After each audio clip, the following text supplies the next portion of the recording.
കർത്താവിൽ പ്രിയരെ, പരിശുദ്ധ കത്തോലിക്കാ സഭ ഒക്ടോബർ മാസം ജപമാല മാസമായി ആചരിക്കുകയാണല്ലോ. സഭയുടെ വളർച്ചയ്ക്കും പുകഴ്ചയ്ക്കുമായി നമുക്ക് പരിശുദ്ധ അമ്മയുടെ മാധ്യസ്ഥം തേടാം.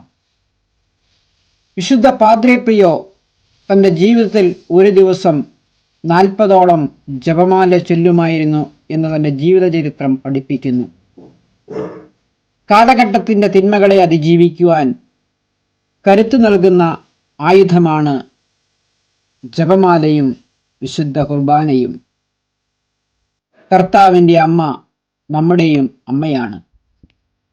പരിശുദ്ധ അമ്മ ജീവിതത്തിൽ അനുഭവിച്ച ക്ലേശങ്ങൾ കുറച്ചെങ്ങുമല്ല.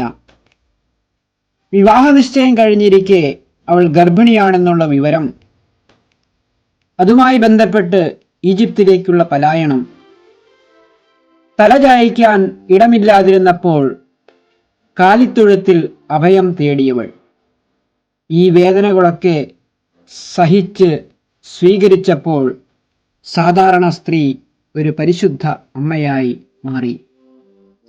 ഇവിടെ നാം മനസ്സിലാക്കേണ്ടത്, ലോകമെമ്പാടുമുള്ള സ്ത്രീകളെയും സ്ത്രീത്വത്തെയും ബഹുമാനിക്കാം. നമ്മുടെ കുടുംബത്തിലുള്ള അമ്മയെയും സ്ത്രീ സമൂഹത്തെയും ബഹുമാനിക്കാം. അവരേവരെയും ആദരിക്കാം. ഏവർക്കും ജപമാല മാസം അനുഗ്രഹപ്രദമാകട്ടെ എന്ന് പ്രാർത്ഥിക്കുന്നു. എല്ലാവർക്കും നന്മകളും നേരുന്നു.